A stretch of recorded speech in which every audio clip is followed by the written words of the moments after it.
Representatives from the United States, the Soviet Union, the People's Republic of China, France, and Great Britain came together in April 1954 to try to resolve several problems related to Asia.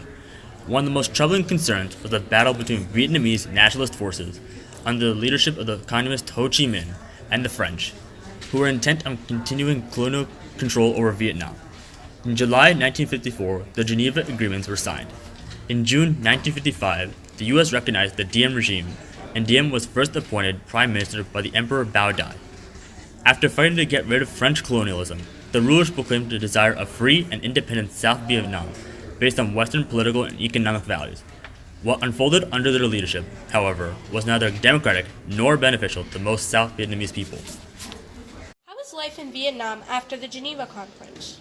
Well, not that good. You see, there was a lack of effective leaders for pro-Westerner camps, and in 1954, the U.S. appointed Ngo Diem as the prime minister and puppet leader, and although the U.S. supported him, his rule was much more of a dictatorship.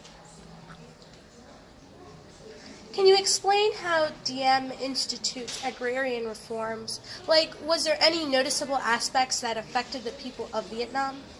One of Diem's first measures for the agrarian reforms was to create a decree governing levels of rent for farmland.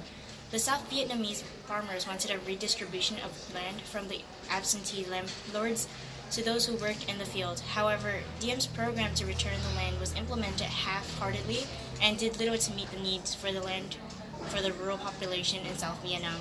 Instead of redistributing land to the poor, Diem's land reform program ended up taking back what the peasants had been given by the Viet Minh and returning it to the landlords, forcing peasants to pay for the land they considered theirs on impossible terms. What made Diem so unpopular? Well, Diem and his brother, Ngo Dinh Nhu, rejected any notions of democracy and established a dictatorship.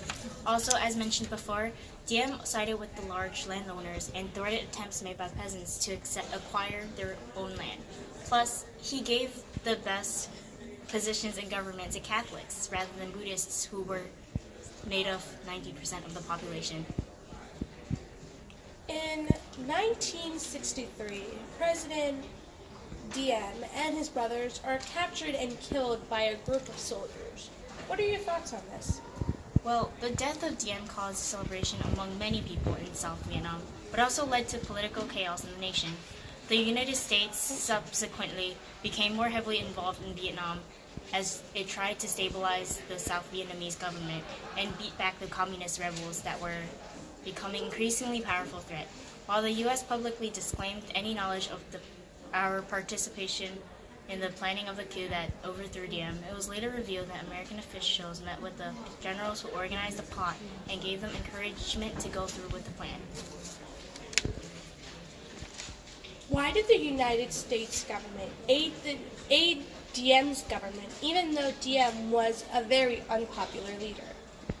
The Diem government existed during the Cold War. The United States wanted to contain communism and spread its own ideologies to the rest of the world.